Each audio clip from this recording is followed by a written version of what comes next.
Perlakuan terhadap orang asing di Indonesia dan Malaysia sangat berbeda.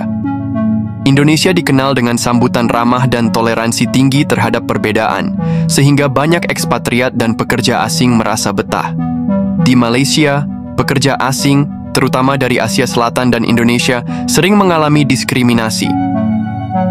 Perbedaan perlakuan ini menjadikan Indonesia lebih menarik sebagai destinasi kerja dan investasi dibandingkan Malaysia. Malaysia kekal di tempat pertama negara paling pemurah di dunia apabila 9 daripada 10 rakyatnya mendermakan wang bagi tujuan amal. Menurut Indeks Pemberian Dunia WGI 2024 oleh Yayasan Bantuan Amal CAF, 6 daripada 10 warga Indonesia turut meluangkan masa mereka untuk membantu orang lain.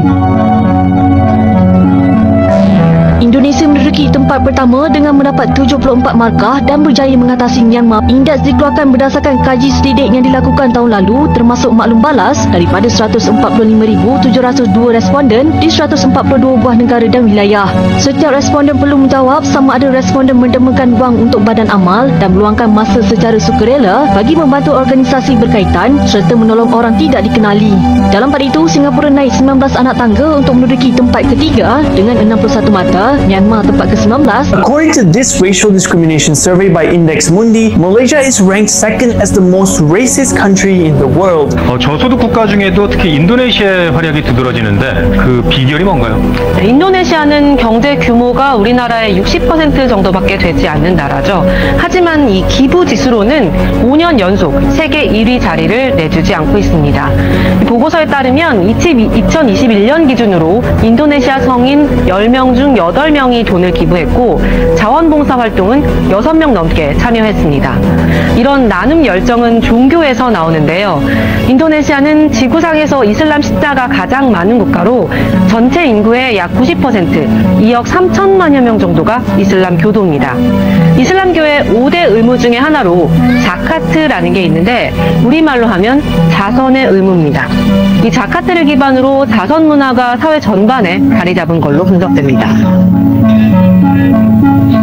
It is also a day of remembering the poor and the less fortunate, and that is why as Muslims we are required to give Zakatul Fitr before we come to the Eid prayer. 적지 않은 이슬람 국가들이 이 자카트를 아예 세금으로 걷고 저소득층을 위해서 쓰기도 합니다. 이슬람 문화권에는 기부 문화가 자리를 잡고 있는 것 같은데요. Yup, serious. Yeah. You small kid. No. You're too good. No. Untuk kamu. No. I'm his boss. Tapi ini apa 100 apa itu? Nah itu pada. Gak usah. Gini aja. You keep 50 aja. I'm happy with you. No. No problem, darling. No problem. You keep your debt back. This is my happiness. No, gak mungkin. No, I product by my own. Don't worry about it. Bu, gak bisa. You thinking about your debt. This is my opportunity, you know. Don't worry about it. Serius. Masa sih? Take it for your debt. Oh, terima kasih banyak Bu. No problem. Serius. Oh. Iya, oke. Siap. Oh, terima kasih banyak Bu. Serius. Seriously.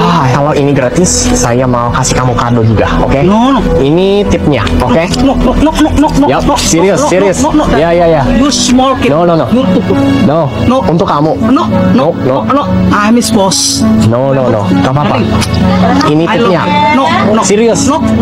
Saya nggak bisa. Saya harus tunggu di sini. Crazy experience.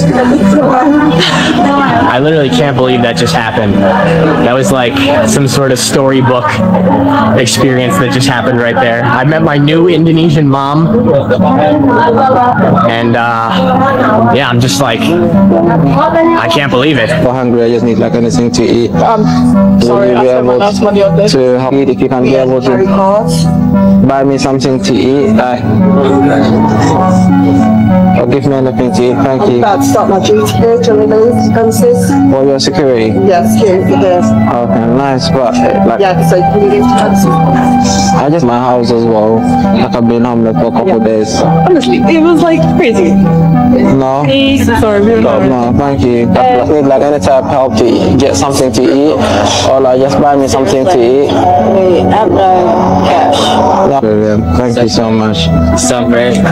Anything, girl. Okay, cool. Thank you. Nice to meet you.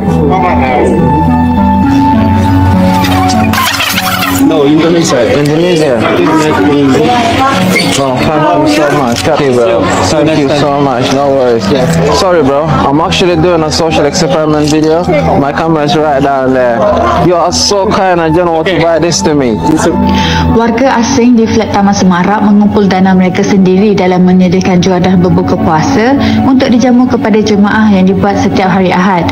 Menariknya, mereka memasak secara bergotong royong dan menjamu kira-kira 400 hingga 500 orang termasuk warga tempatan di Masjid Al-Azim Taman Semarak.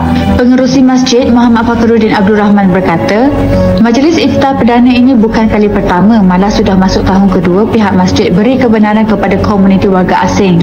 Tambahnya, masjid menjadi tempat perkumpulan warga asing beragama Islam yang majoritinya daripada Bangladesh untuk beribadah sepanjang bulan Ramadan. Selain itu, isu kebersihan turut ditekankan oleh pihak masjid sebelum mereka membenarkan program ini dijalankan kerana ramai yang skeptikal bahawa warga Bangladesh sudah sinonim dengan kekotoran.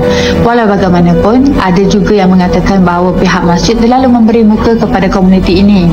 Tidak terlepas ada yang meninggalkan komen bahawa warga Bangladesh akan mula naik kepala dan menyamakan mereka dengan warga Rohingya. Padahal, kalau hendak diikutkan, tidak perlu pun memandang hina kepada mereka kerana kerja di Malaysia. Mereka bekerja secara halal dan menyumbang kepada ekonomi tempatan. Selagi mereka hidup dengan baik di negara ini tanpa ada masalah, apa salahnya untuk kita raikan? Boleh juga kita merasa juadah mereka sediakan. Ramai yang kurang berpuas hati sebab yang datang iftar di masjid dan surau ni ramai geng Bangla. Sebagai seorang yang memang berbuka di masjid, saya memang nampak perkara ni berlaku. Pertama, kita tak boleh halau sesiapa dalam kalangan umat Islam yang nak berbuka di masjid dan surau. Kedua, kalau korang perasan, geng Bangla ni dia selalu datang dalam 30 minit awal dan dia terus penuhkan tempat duduk dan ambil makanan siap-siap. Jadi, nak tak nak, anda juga kenalah datang 30 minit lebih awal atau lagi awal lagi bagus. Kemudian, geng Bangla ni dia akan bagi tahu pada kawan-kawan dia yang lain untuk datang juga berbuka di masjid dan surau. Sebab itulah kita tengok setiap hari mesti meningkat jumlah kedatangan geng Bangla ni berbuka puasa kan. Jadi, kita pun kenalah buat benda yang sama. Datang awal dan ajak lebih ramai kawan-kawan kita datang juga berbuka di masjid dan surau. Itu yang terbaik. Dan ini sahaja jalan keluar sebab kita tak boleh halau sesiapa pun datang berbuka. Melainkan masjid dan surau tu dia nak buat secara tertutup dan untuk hadiah dia saja. Itu lain cerita lah. Tapi selagi mana pintu masjid dan surau terbuka, selagi itulah orang akan datang masuk dan kita tak boleh halau dan kita tak boleh nak kata apa. This is Malaysia. কতই না প্রশংসা কইরা ভিডিও করলাম তোমারে নিয়া, আর সেই তুমি কিনা সামান্য ইফতারের জন্য আমাদের পুরো দেশকে নিয়ে অপমান করলা। এক বোতল বিষ এনে দে ভাই, খায়া মইরা জায়গা। আজকের পর থেকে আমরা আর কখনো মালয়েশিয়া মসজিদে ইফতার করতে যাব না। আমার এই ভিডিওটা যারা যারা দেখবেন সবাই আমার সাথে ওয়াদা করবেন, মালয়েশিয়ার মসজিদে আমরা আর ইফতার করতে যাব না ইনশাআল্লাহ। ওই উপরে আল্লাহর উপরে কসম করে বললাম, আমি যতদিন মালয়েশিয়াতে থাকবো আর কখনো মালয়েশিয়া মসজিদে ইফতার করতে যাব না। আমার সাথে আপনারা ওয়াদা করেন। অবশেষে আমার বাংলাদেশি ভাইদের আল্লাহ ধৈর্য দিছে, মালয়েশিয়ার মসজিদগুলোতে যাওয়া বন্ধ করে দিছে। এখন মালয়েশিয়ানদের ভিডিওতে দেখি মালয়েশিয়ার মসজিদগুলা ইফতারের সময় এবং নামাজের সময়, এশা নামাজের সময় মালয়েশিয়ার মসজিদগুলো পুরাই ফাঁকা, কোনো লোক নাই। মানে যে জায়গায় আগে মসজিদগুলো কানায় কানায় ভরে যাইতো সেই জায়গায় এখন মসজিদগুলায় 8-10 জন মানুষ মিলে ইফতার করে নামাজ পড়ে। গত 2-3 দিন থেকে দেখতেছি মালয়েশিয়ার কোনো মসজিদে আর লোক হয় না আগের মতো। মানে যেসব এলাকাতে বাঙালি বেশি ছিল, যেসব মসজিদগুলোতে বাঙালি বেশি যেত, বাঙালিরা যাওয়া বন্ধ করে দিছে।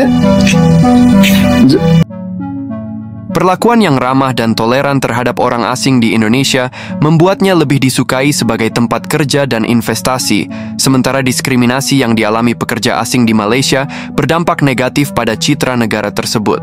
Bagaimana pendapat Anda? Tulis di komentar.